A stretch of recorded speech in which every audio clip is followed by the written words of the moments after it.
हरि ओम, ओम हरि ओम।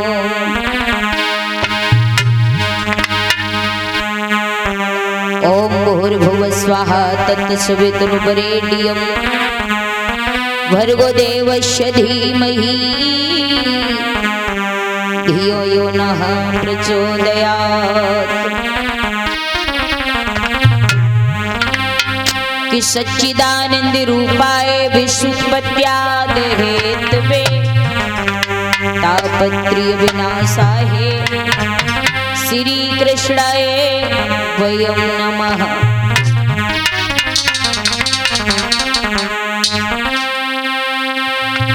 तो भगवन मोई न विसारियो चाहे लाख भक्त मिल जाए, हमसे तुमको बहुत कहें कोई तुमसे हमको नाए।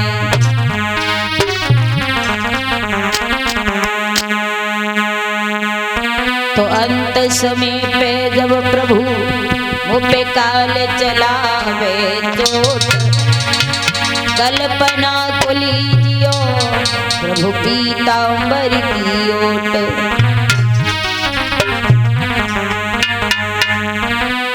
तो मैया मेरी अंबिका तेरे लंबे लंबे केस, तीन देव रक्षा करें सुब्रह्मा विष्णु महेश। तो कथा शुरू अब हुई चुकी, आओ बलि हनुमान प्रेम सहित गद्दी धरी, जब बैठियो पवन कुमार। आइए ज्यादा समय ना लेते हुए सर्वप्रथम अपने माता पिता के चरणों को नमन करते हुए और सभी देवी देवताओं को नमन करते हुए आइए दुल्हन की वंदना भगवान श्री हरि के चरणों में। उसके बाद फिर आगे कथा का पावन आख्यान बढ़ाएंगे।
अमीरत खरीदारो हे गिरधारी लाज मेरी राखो विपन बिहारी।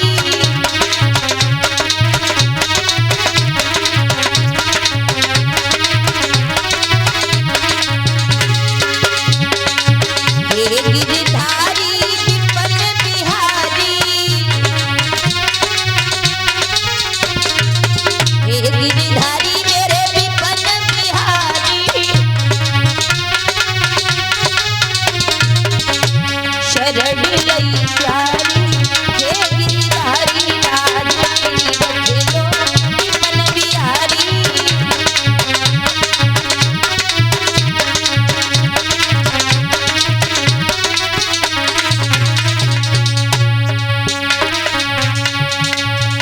अरे तुम्हें आज कल्पना पुकारे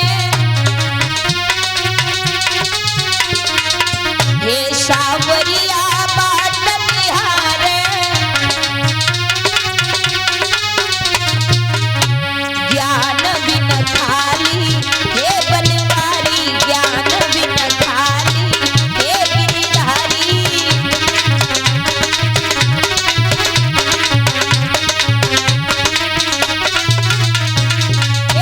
लाज मेरी रख लो विपन बिहारी, लाज मेरी रख लो हे गिरधारी।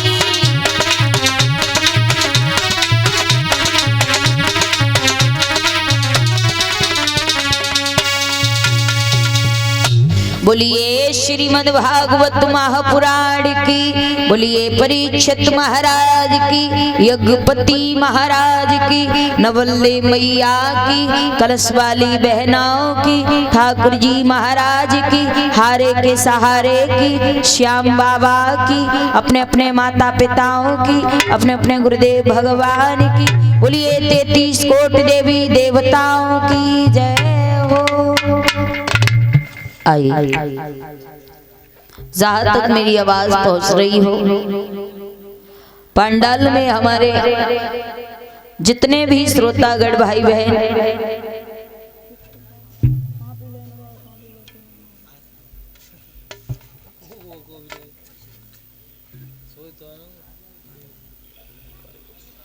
जहां तक मेरी आवाज पहुंच रही हो, पंडाल में जितने भी हमारे श्रोतागण भाई बहन, पिता तुल्य बुजुर्ग माताएं बहनें बैठे हैं, दोनों हाथों को जोड़ के मेरा आज तृतीय दिवस की व्यासपीठ की ओर से सभी को दोनों हाथ जोड़ के राधे राधे नमस्ते सीताराम स्वीकार हो।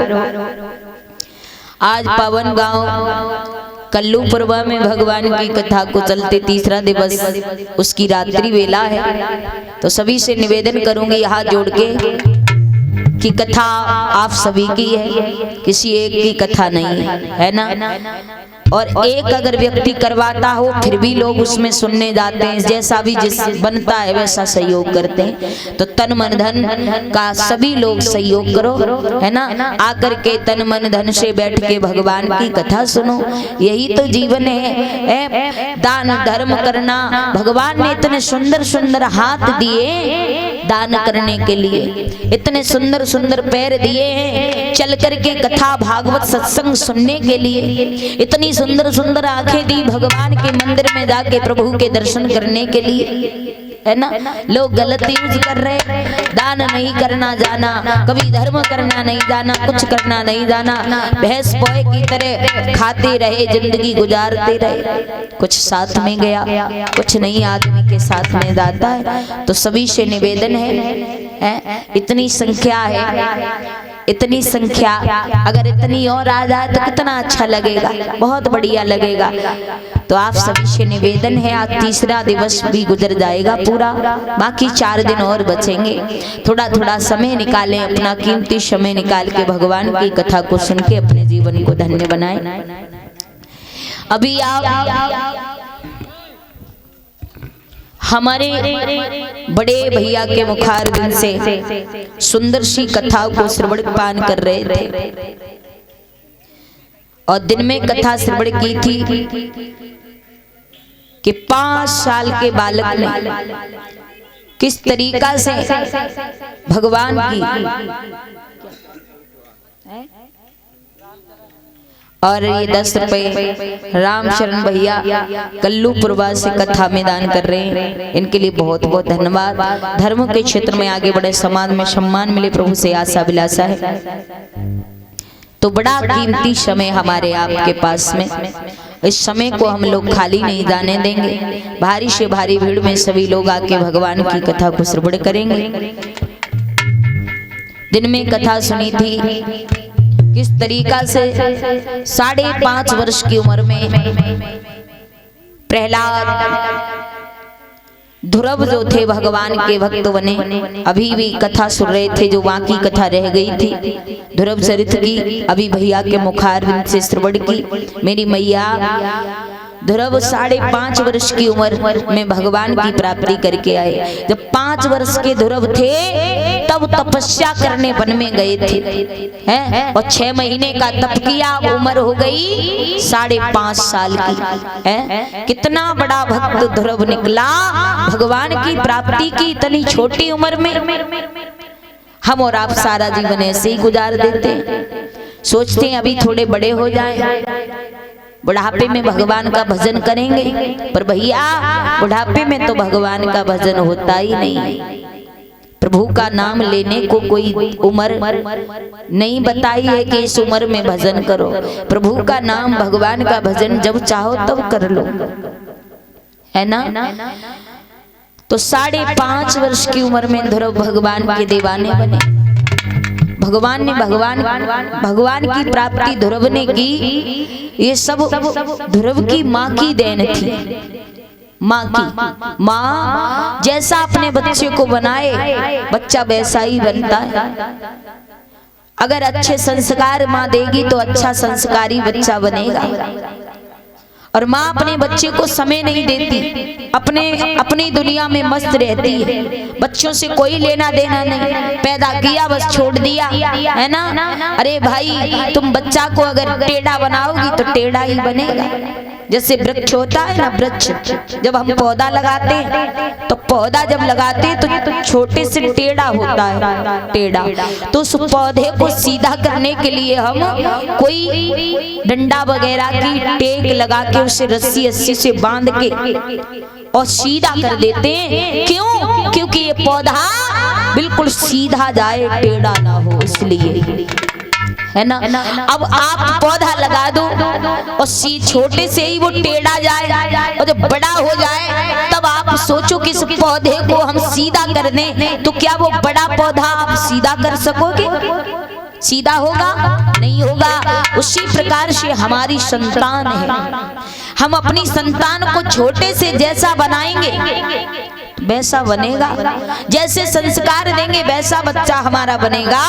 तो मेरी माताओं थोड़ा समय अपने बच्चों के लिए भी निकाल लिया करो। यही तो समय। लोग आजकल की दुनिया में अपने अपने बच्चों को बड़े बड़े स्कूलों में पढ़ा रहे हैं, पर कथा भागवत रामायण गीता इनसे कोई मतलब नहीं, कोई लेन देन नहीं। यहाँ इस गांव में बच्चियां होंगी, बच्चे भी होंगे। अरे भाई अपने बच्चों को दिन में नहीं ला पाओ तो रात में तो कम से कम कथा सुनवाने लाओ ही लाओ, हैं? थोड़ा थोड़ा समय निकालो। जब बच्चा यही नहीं समझेगा कि कथा भागवत क्या होती है, तो बच्चा ये भी नहीं समझेगा बुढ़ापे में कि माँ बाप क्या होते हैं। ध्यान रखना। तो सुनीति की देन थी, सुनीति ने ध्रुव को भगवान का भक्त बनाया। हर माँ बाप चाहते हैं कि हमारा बच्चा इंस्पेक्टर बन जाए, पुलिस में लग जाए, फौज में लग जाए, पर कोई माता पिता ये नहीं चाहते कि हमारा बच्चा भगवान का भक्त बन जाए। कोई नहीं चाहता। देखिए मैया सुनीति को 5 साल की उम्र में अपने पुत्र को जंगल में भेज दिया भगवान की प्राप्ति के लिए। कोई माँ ऐसी है जो अपने बच्चे से कहेगी कि बेटा तू भगवान का भजन कर? कोई नहीं कहते। धन्य है वो मैया। तभी तो हम लोग ध्रुव की कथाओं को गाते हैं, सुनीति की कथाओं को गाते हैं। बेटा हो तो ध्रुव की तरह और माँ हो तो सुनीति की तरह हो। पैदा करके 5 साल की उम्र में बेटा वन में भेज दिया, और बेटा हो तो ध्रुव की तरह माँ की आज्ञा लेके 5 साल की उम्र में वन में चला गया। खेलने के खाने के लायक उम्र होती है। धन्य है ऐसे बेटे को।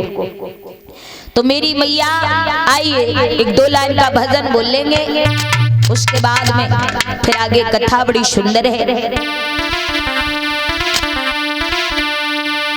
अरे भारत की माटी और ये से जनो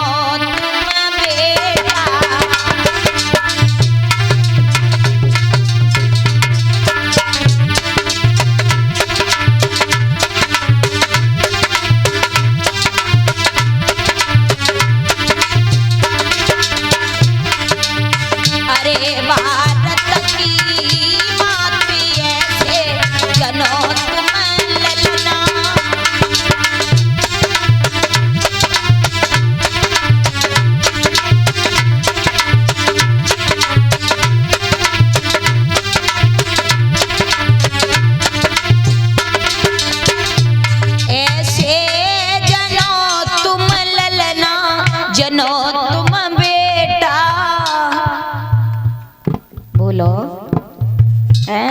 चुपचाप बैठी हूँ का बात, घर से लड़ाई करके आई का? क्यों मैया बड़े गुस्सा में लग रही हूँ? ताली बजा के बोल लो, ऐसा सुना करो। ऐसे जनो तुम ललना, जनो तुम बेटा।